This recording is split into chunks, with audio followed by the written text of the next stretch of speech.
Guys, welcome back to another Sanisha Talks video. This is day 2. If you're just joining us, this is day 2 of my Fresher series that I just feel like I wish I had this little package before I went on to my first year of university. And so I was like, let's make one. Let's bless those ones that are about to go with, the knowledge we wish we had. So this is day 2 of Let's Talk Academics, all matters academics that I wish I knew before I went out to uni. Stay tuned.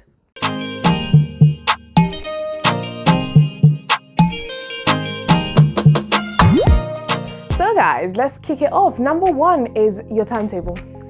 Start at the basics. When you receive your timetable, the very first thing you should be doing, I wish I had a magnifying glass, is just, are these the right modules that I have chosen? Are these the modules that I chose? And are these the correct core modules? These are the things you should be finding out as soon as you receive your timetable. Like, to human is to error. So really and truly, things can go wrong. And you do not want to be that person who assumes everything's okay. And then you start going to your lectures and you're like, this is not what I signed up for. So tip number 1 is double check your timetable. Make sure those are the correct core modules, which are your mandatory modules that you have to do to pass that year. And then your chosen modules as well. Make sure those are the correct ones on there. And if you spot a problem, no worries, email your admin, your course admin. By this time you haven't met your lecturers. Usually when you receive your timetable is before obviously you go to lecture. So email the admin team, let them know there's a problem, what the problem is, and obviously be like, please let me know how to move forward, etc, etc. If you are already on campus, it's a good thing to just maybe pop into the office and let them know, oh, I'm seeing a problem with my timetable, how can we move forward? And they're usually very helpful. The time for that is freshers. If you notice any problems with your timetable, go get it sorted. Tip number 2, this one came up on me and snack on me, but the reading list. Some lecturers are really good with this. They will really plumb it and be like, this, the reading list is here, this is where you can find the reading list. And some lecturers not so much. So my advice to you is, if you cannot spot your reading list on Moodle, which is where most courses tend to convene their online materials, lectures, reading, assignments. If you cannot find your reading list on there, it is a very good idea to maybe keep that as a question when you first see your lecturer or your course convener and be like, oh, where can we access the reading list for this course? Because I know for some people, the reading list was actually accessible via the library rather than via your own personal Moodle for those courses. So please, within the first 4 weeks, and that's even late, have access to your reading list, find out what your core readings are, and start reading them. Don't take it easy. Start reading. But yeah, access your reading list as soon as possible. If you don't have your hands on your reading list, and I mean the full reading list, which is how it usually comes to you, alarm bells should be ringing, because that is the material that will help you really just key in your references, get your materials for your assignments. I'm not saying everything will come from the reading list, but those core readings are essential, particularly in first year. So get your hands on your reading list. If it is your lecturer that you have to email if you can't get it within the first few lectures, do that. But get your hands on your reading list. It is essential. Point number 3 is your modules. Right, I mentioned earlier we change modules, and for some people change courses entirely. I'm not too sure about outside the UK about changing courses. Obviously, you've been accepted on the basis of certain grades coming into that course. But I know in Kenya, back home, you have a higher chance than the UK to change your entire course if you don't like it. That first week or that first 2 weeks, guys, go to your lectures. Freshers, it's fun, it's sweet, freedom. I understand. But for the purposes of finding out whether this is what you want to sign up for the next 3 years, go to your lectures. Because if you feel like this isn't it, you're stressed out, you're like, this is definitely not what I want to do, that is your time to change modules. That is your time to change courses if that is an option. So my advice to you, tip number 3 would be inquire about these modules that I've chosen. What's the leeway? How long do I have to change if I don't like them? Is there space in other courses even if I want to change? And I know for example, for us, I did politics and international relations. There was a few spaces for people that wanted to switch to politics and geography, or politics and philosophy. So within your own department, within your own study field, find out what is accessible to you. Maybe if you want to shift courses, or shift modules. It's so important because you do not want to be stuck doing a module you don't want and or enjoy, my people. So find out what is the changing span for your module and your course within that first week that you're there. It's crazy to be like, oh, I want to have fun. I understand. Trust me when I tell you, I understand you. This is the things you want to be worrying about at the first few weeks. However, when everything settles down in that 6-week mark, when you finally start tackling your first assignment, you do not want to be that person who's like, I hate this. I don't want to do this.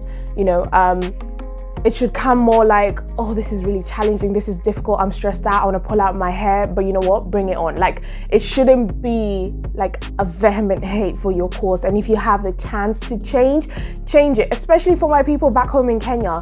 Sometimes you'll be accepted on a course, you go to the lectures and you're like, what's this? This is not what I want to do. My friend, change your course to something you like. And a little thing I just want to say as well is, I know it's hard out here because some of us will go to uni and it's very much so not just our dream, but our parents or like people's around us dreams. However, make sure you're doing something that you love, you like, even better if you're passionate about, guys. Like, this is going to be the next 3 to 4 years of your life, perhaps even more than that if you go on to pursue this career-wise. So kindly be kind to yourself and try and choose something that you have some love, some like for, okay? Right, tip number 4, assignments. Wow, where does one even begin? My biggest tip would be find out the dates for your assignment deadlines ASAP, Rocky. As soon as you can just get your hands on your assignment deadline dates, do it. I will tell you, number one, Moodle is a liar. Moodle is sometimes sent by the devil himself. Bit extreme, but what I mean by that is I remember like Moodle will come up with the most random deadline dates for their assignment. And I would be like, we never submit on Saturday. So I don't know why Moodle is saying the deadline submission day is a Saturday at a random time that we never submit. So don't trust Moodle, that's number one.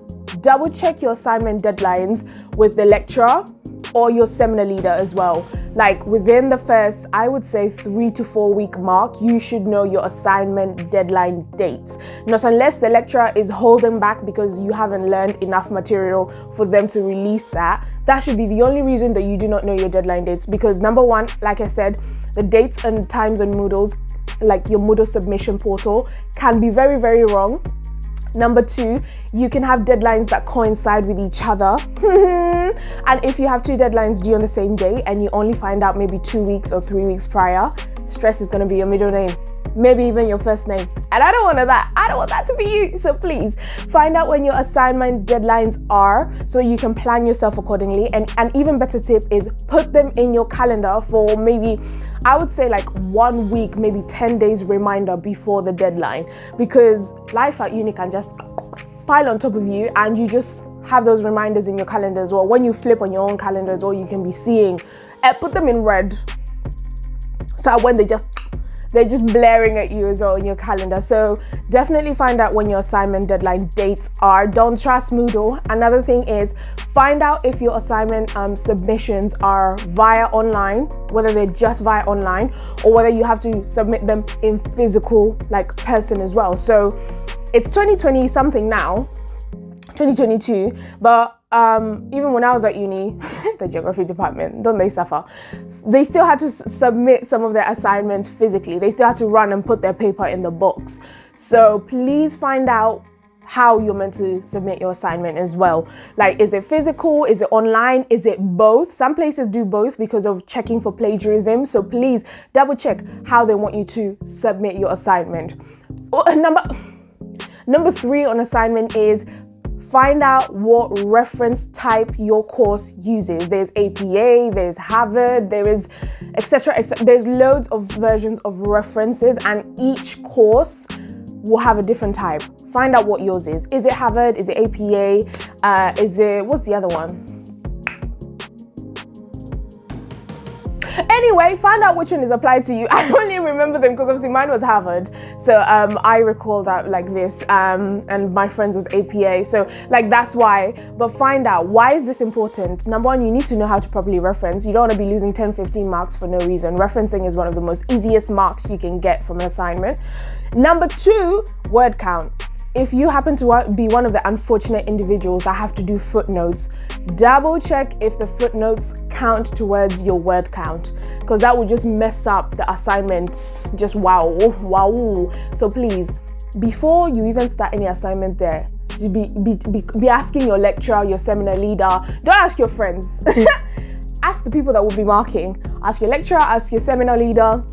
Email them if you're feeling a little bit too shy for a personal conversation. Be like, just to double check what is our referencing, style for this course.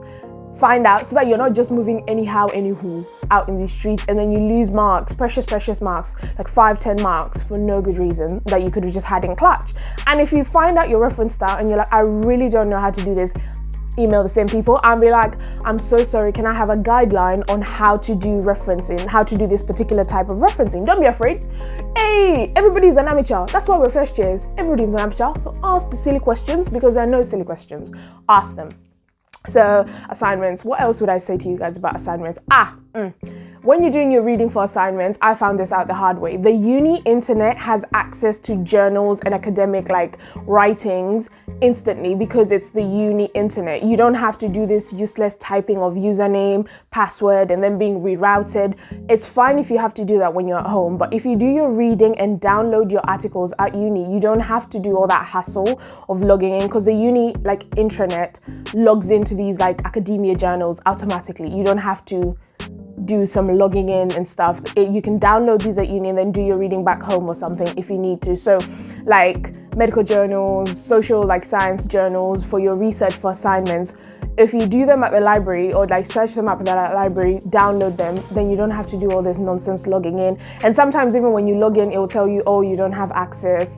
It's just easier if you do your reading or check your reading for journals and articles on campus, on the campus internet. If you live on campus, well and good, but if you don't live on campus, this is obviously useful advice for you.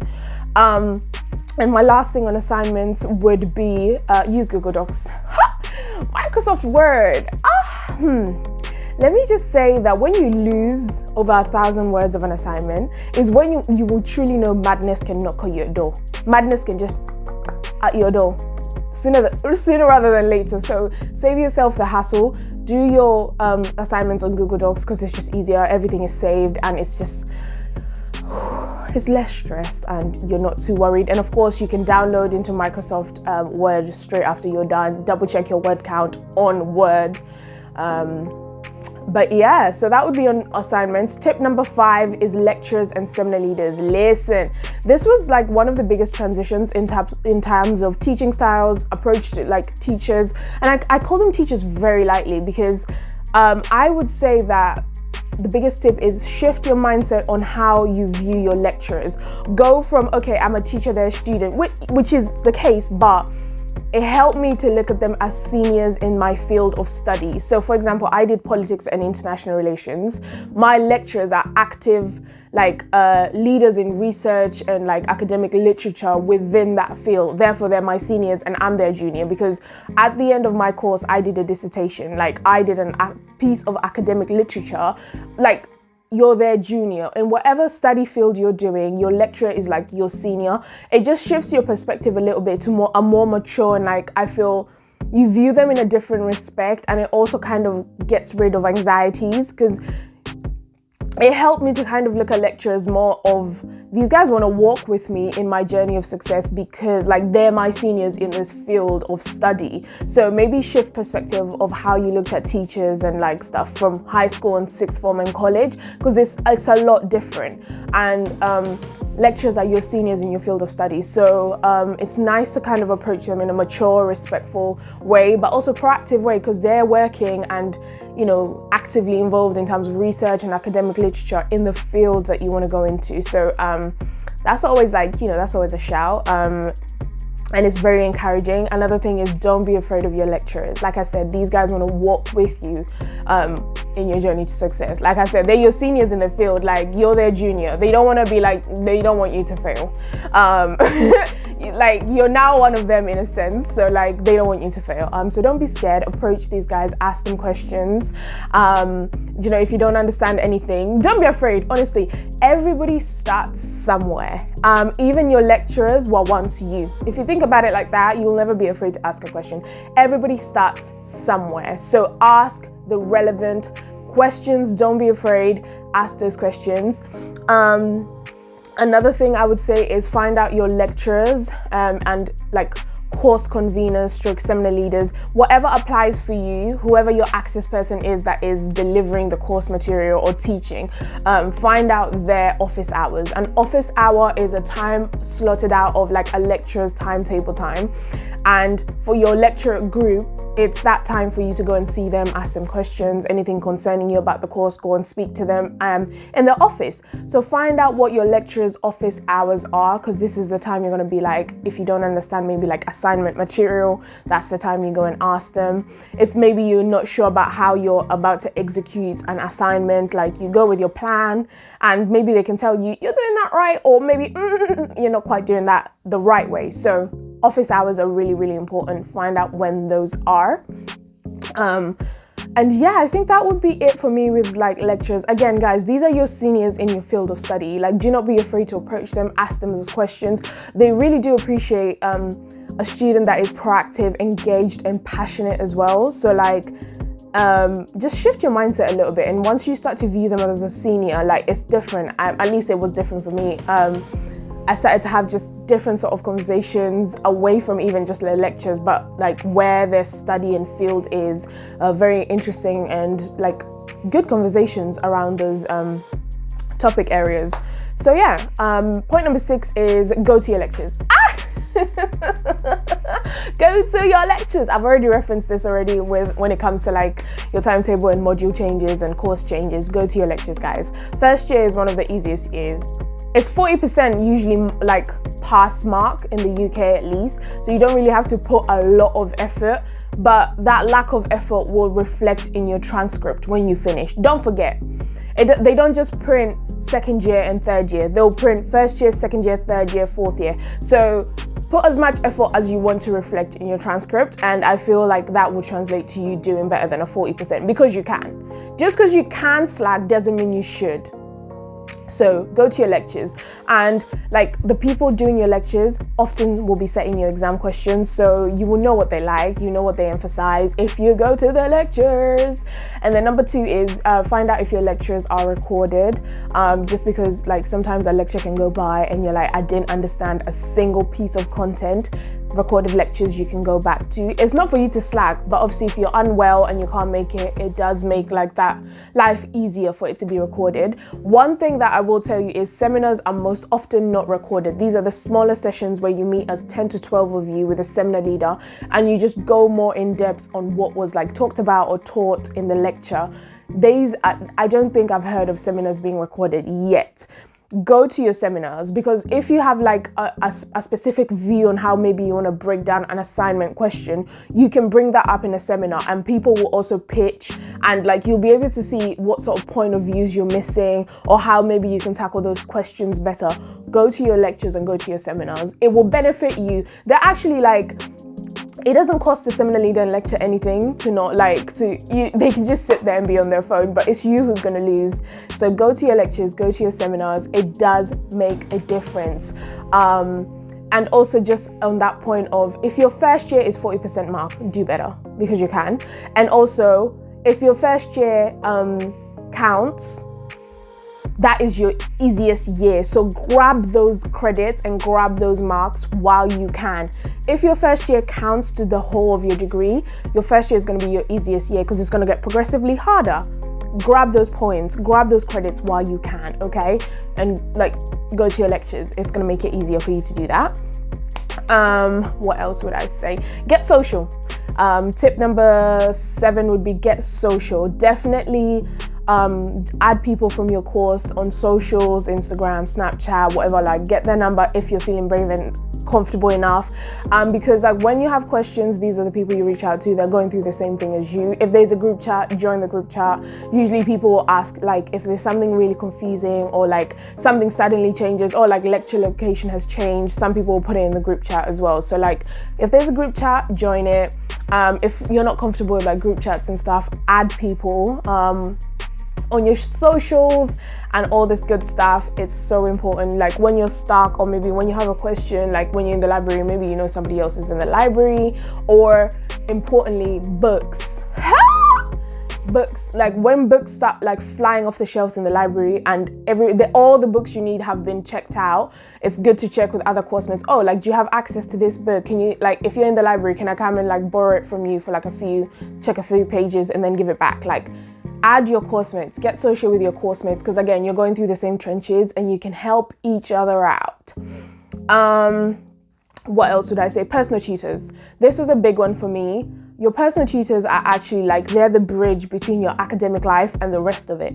And they can be very, very helpful, particularly if you feel like you're struggling with a balance. Personal tutors are the people to talk to. Often more than not, they're already involved in your course anyway. Like for me, my personal tutor for like 2 years was also my lecturer for 3rd year and lecturer for some of my friends in 2nd year. So like, he was already involved in the course. Like, they're not far off from home base, but even if they are, personal tutors are there for you. That's why they're personal tutors. So go to the sessions with them. Don't feel awkward. Like, bring any issues you're having as well to the table. Like I was struggling 2nd year and my personal tutor was the hookup. He spoke to my department on my behalf and ended up like getting me the help I needed from contacting my department on my behalf, because I didn't even know how to like approach that issue. So my personal tutor was actually the hookup, but it took me a long time to like I guess use a personal tutor for what they're there for. So I'm advising you, if you have a personal tutor, go speak to them, be honest, but also be grounded. Like, yeah, they're very, very helpful. What else should I say about personal tutors? They often have keys to like the academic side of things that maybe you don't have access to.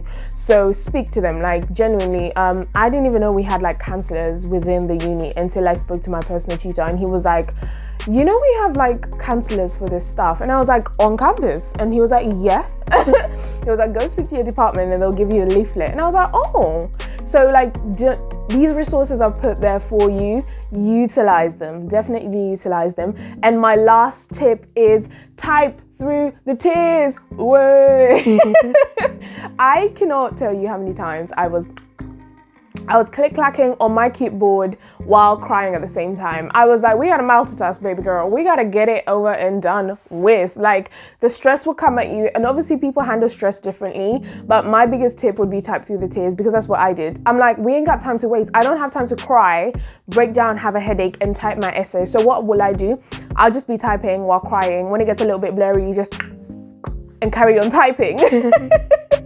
That's my biggest tip. Type through the tears, and like, yeah, type through the tears and ask for help when you need it. So guys, thank you so much for watching. Those have been my academic tips for freshers out there, or people even going back to uni and you're like, I feel like I didn't do my 1st year right and I want to get my 2nd year done correctly this time. That would be my advice to you guys, honestly. Those are the things I wish somebody had like whispered in my ear before I started off, because I would have really just given it my all and utilized all these resources, done all these checks to put me in the right place, or at least the best possible position to just go. So yeah, I think, what was it? Number 1, timetable. Number 2, reading list. Number 3, module and course changes.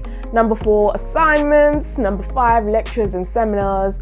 Number 6, go to your lectures. Number 7 was personal tutors, I believe.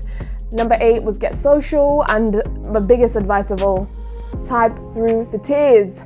I think that's everything. Thank you so much for watching. If you got to the end, I'm proud of you, because it was a long video, but I felt it was so necessary, because academia is what has taken you to university, honestly. And if you can excel in academia, like, everybody wants a first. I think nobody goes to uni thinking, I want to come out of this with a 3rd or a 2-2. Like, everybody goes thinking, I want a first class degree out of this. So I hope like you've gotten some value out of this. And yeah, guys, please leave a like, comment what you wish you knew before you went to uni about academics, and subscribe if you haven't. And I'll see you guys at the next one. The next one is all about settling in. All matters settling into your dorms, to your uni life. So I hope I'll catch you there. And thank you so much for watching. Much love. Mwah.